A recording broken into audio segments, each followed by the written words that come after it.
네, 여러분 안녕하세요. 저는 5, 6, 7반 국어를 담당하고 있는 배은지 쌤입니다. 여러분들이랑 이렇게 영상으로 오늘 만나게 된 이유는 이번 국어 시험 범위에 들어갈 모의고사, 현대소설, 선학동 나그네 지문을 같이 한번 공부를 해보려고 해요. 그래서 오늘 영상을 잘 보고 여러분들이 받은 그 학습지에 기록을 하면서 공부를 열심히 해봅시다. 준비됐죠? 네, 그럼 시작할게요. 이 선악동 나그네라는 제목의 이청준 작가가 쓴 현대소설, 단편소설입니다. 실제로 선악동은 전라남도 장흥에 있는 한 동네예요. 그리고 이청준 작가의 고향이기도 합니다. 나중에 천년학이라는 이름의 임권택 감독의 영화로도 만들어지기도 해요. 전반적인 이야기는 뭐냐면 소리꾼 부녀가 이 마을에 다녀가고 난 뒤의 이야기를 다루고 있어요. 그래서 소리를 다루는 이야기이다 보니까 예술적으로 형상화되고 있다는 점이 하나의 특징입니다. 이 화면은 뭐냐면 그 영화 천년학이라는 그 장면의 한 부분을 캡처를 한 거고 이거는 선생님이 직접 쓴 거 같습니다. 선악동에 지금 구경을 온 나그네 손이라고 여러분들 그 지문에서 읽어봤죠? 사실 이 손은 선악동에 왜 왔냐면 이 장면을 보러 왔어요.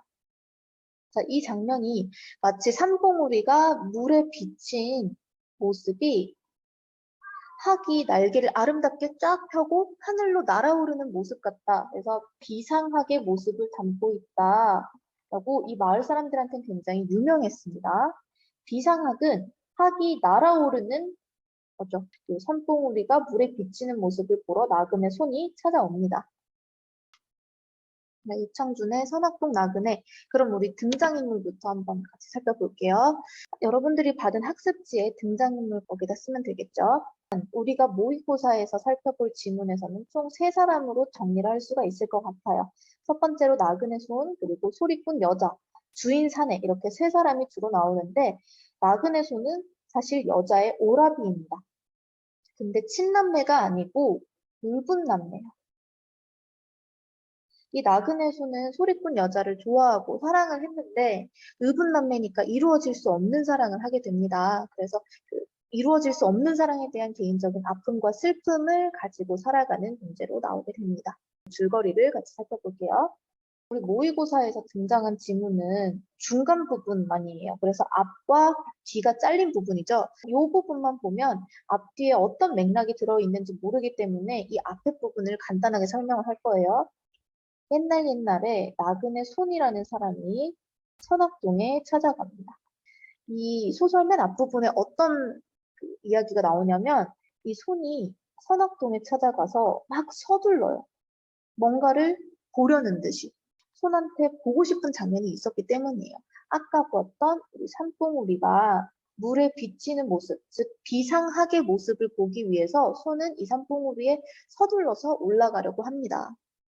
그런데 소는 이 동네의 외지인이죠, 외지인. 그 동네에 사는 사람이 아닌데 이 장면을 어떻게 알았을까?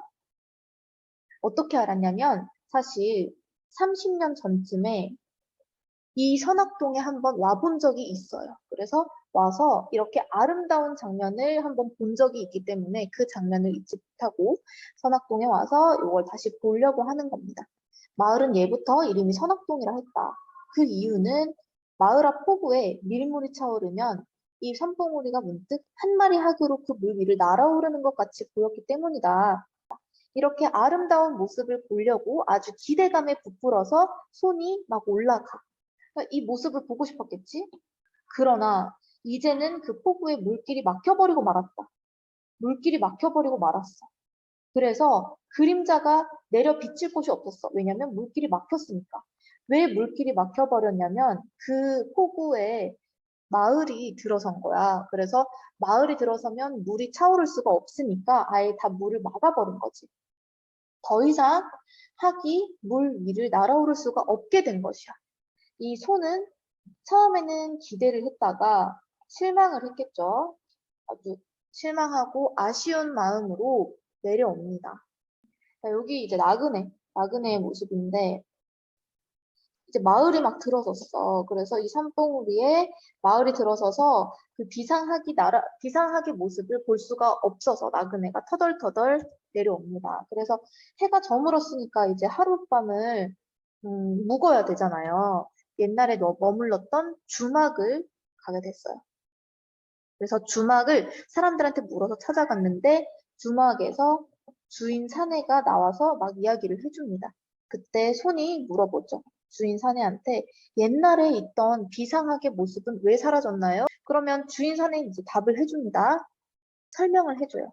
자, 본격적으로 아주 오래전의 옛날 이야기부터 시작을 합니다. 이 주인 사내와 손이 만나고 나서 주인 사내가 이야기를 해주는 부분이 안이야기로 들어가는 거예요. 즉, 내화. 그러니까 이걸 경계로 외화와 내화가 이루어지는. 자, 우리 이거 배웠죠? 뭐였죠? 액자식 구성이죠. 그래서 이 소설은 액자식 구성으로 이루어진다는 특징이 있죠. 주인 사내가 이야기를 해주는 거예요. 이 안이야기. 옛날에 30년 전쯤에 어느 소리꾼 부녀가 이 마을에 갑자기 찾아왔어요. 그 소리꾼 부녀가 우리 주막에 머물렀었는데 주막에 머무르면서 이제 소리를 하는데 그 소리가 너무너무 아름다웠던 거야. 주막에서 소리를 하고 노래를 부를 때 마침 만조가 되고, 즉 해수면이 가장 높아지는 때가 되고 학이 막 날아오르는 비상하게 모습이 막 펼쳐졌어. 그래서 이게 마치 그 하나의 예술처럼 사람들한테 느껴졌던 거야. 소리를 하니까 학이 날아올랐어.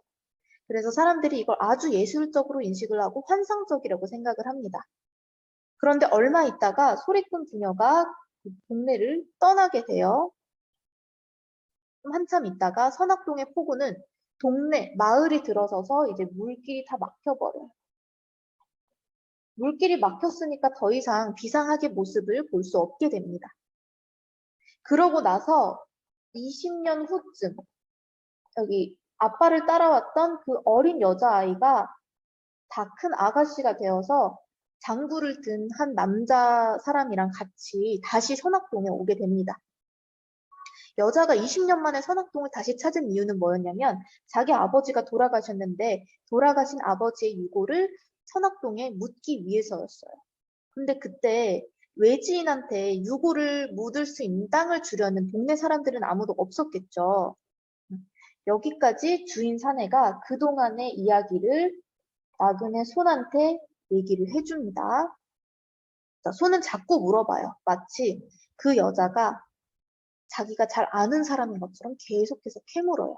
그 다음 부분이 여기부터 이제 우리가 그 문제를 풀어본 모의고사에 나온 부분이에요. 자, 손은 아직도 여자와 자신과의 인연에 대해서는 분명한 말이 한마디도 없었다. 실제로 어떤 인연이 있나 봐.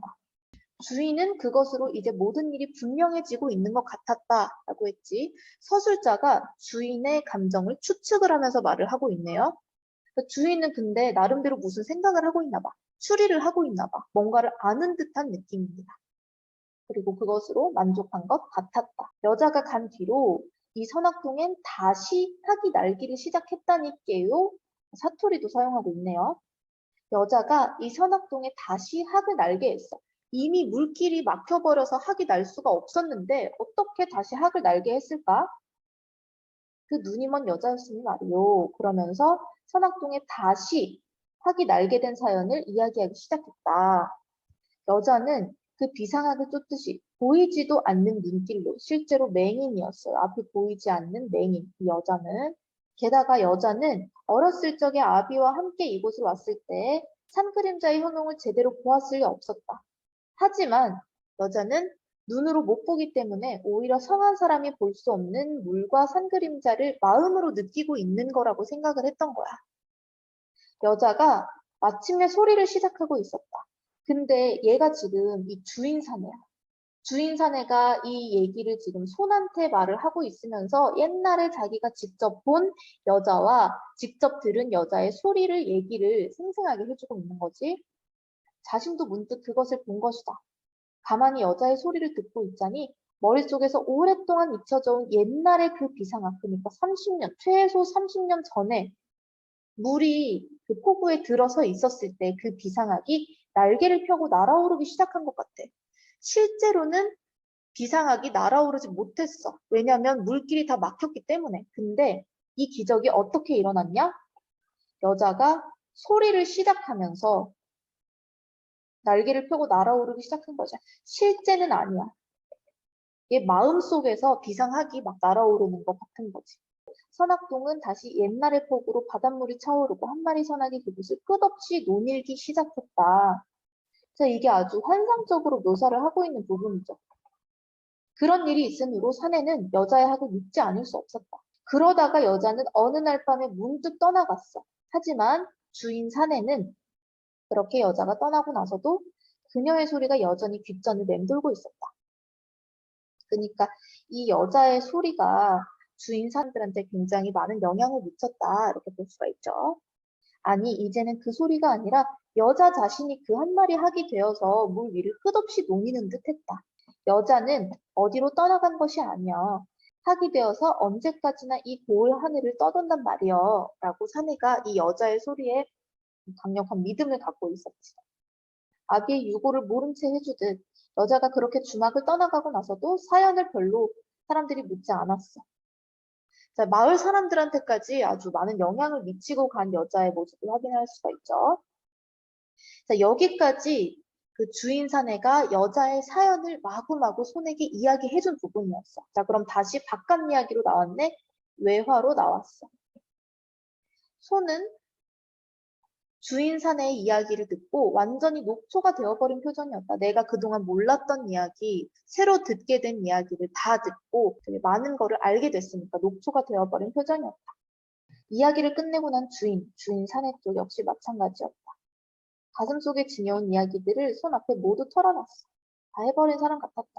침묵을 견디지 못한 건 이번에도 결국 손 쪽이 먼저였다. 노형 이야기는 고맙게 들었소. 이야기를 잘 들었어요. 하지만 아까 이야기 가운데서 노형은 사내지, 주인 사내. 일부러 사람을 하나 빠뜨려 놓고 있었지요. 손이 다시 말을 이었다. 주인장 어렸을 적에 이 마을을 찾아들었다는 그 소리꾼 부녀, 그러니까 30년 전쯤에 소리꾼 부녀가 찾아왔을 때 이야기에서 그때 오라비가 한 명 있었을 거야. 그런데 노형은 지금 너는 일부러 그 오라비의 이야기를 빼놓고 있었지요? 그치? 주인 사내는 오라비 얘기는 하지 않았지. 주인도 이제 더 이상 사실을 숨길 것이 없다는 듯 고개를 끄덕여 보였다. 그렇지요. 난 그 오라비가 나중에, 훗날, 늙은 아비와 어린 누이를 버리고 혼자 도망쳤다는 이야기까지도 여자에게 다 듣고 있었으니까요. 라고 주인 사내가 말을 한 거야. 그러니까 주인 사내는 이미 오라비의 존재를 알고 있었어. 근데 일부러 그 말을 안 했어. 오라비의 존재를 쏙 빼뜨렸지. 자, 여기가 지금 다시 손이 이야기하는 부분인데 그렇다면 모형은 그 오누이가 서로 아비의 피를 나누지 않은 남남 한 가지 사이란 것도 있었겠구만요. 의분남매. 그리고 그 어린 오라비가 부녀를 버리고 떠난 것도 차마 그 원망스런 의붓아비를 죽여 없앨 수 없어서였다는 것도 말이오. 주인이 다시 고개를 무겁게 끄덕여 보였다. 우리 모의고사의 질문이 나오는 게 딱 여기까지예요. 근데 이제 뒷이야기는 뭐가 나오냐면 사실은 내가 그 여자의 오라비입니다. 라고 손이 말을 해. 손은 사실 여자의 오라비였고 이룰 수 없는 그런 상황이 너무 힘들고 의붓아비가 원망스러워서 버리고 떠났어. 그 과정에서 주인 사내는 이미 이 사연을 다 알고 있었어. 왜냐? 나중에 여자가 다 커서 왔을 때 이 사연을 다 이야기를 해줬거든. 그래서 이 관계도 알고 있었고 오라비의 존재도 알고 있었어. 이 오라비가 손이라는 사실을 짐작을 했던 거야, 짐작. 자, 그러면 여기까지가 이제 줄거리가 끝인데 특징을 한번 정리를 해볼게요. 일단 갈래는 뭐냐면 현대소설, 단편소설, 성격은 회고적, 환상적, 암시적이라는 특징을 갖고 있습니다. 회고적은 이제 과거를 다시 회상을 해본다는 뜻이고 환상적은 말 그대로 환상적. 암시적은 저 사람과의 관계에 뭐가 있을 것이다. 이거를 직접적으로 보여주지 않고 암시하면서 간접적으로 나타내는 거예요. 시점은 전지적 작가 시점이에요.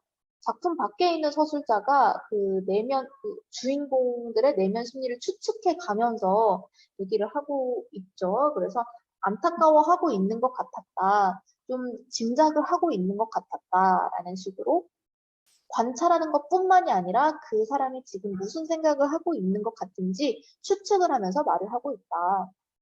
그리고 주제는 한의 예술적 승화. 지금 소리꾼 여자는 맹인이야. 앞을 보지 못하는 한과 내가 지금껏 살아오면서 가졌던 개인적인 슬픔, 그런 한들을 소리로서 예술적으로 승화시키는 거예요. 그리고 그 공간이 지금 선악동이 되는 거겠죠. 자, 이 소설의 구성은 외화와 내화의 반복으로 이루어지고 있습니다. 외화는 바깥 이야기, 내화는 안 이야기. 자, 그래서 이걸 뭐라고 했지? 액자식 구성이라고 했죠. 자, 그리고 현재와 과거의 교차가 일어난다. 그래서 입체식 구성, 액자식 구성으로 나타나고 있다. 인물은 삶의 아픔을 지닌 인물들, 그리고 한이 서린 삶의 아픔을 예술적으로 승화하는 인물들이 등장을 한다는 특징을 보이고 있습니다. 자, 여기까지 학습지에 나와 있는 내용도 여러분들이 영상을 잘 봤으면 채울 수 있을 거예요. 잘 다시 복습을 해보면서 다시 이해를 잘 해보고 공부도 열심히 해보세요. 친구들 너무 수고했고 국어 시험 열심히 준비해서 잘 봅시다. 안녕!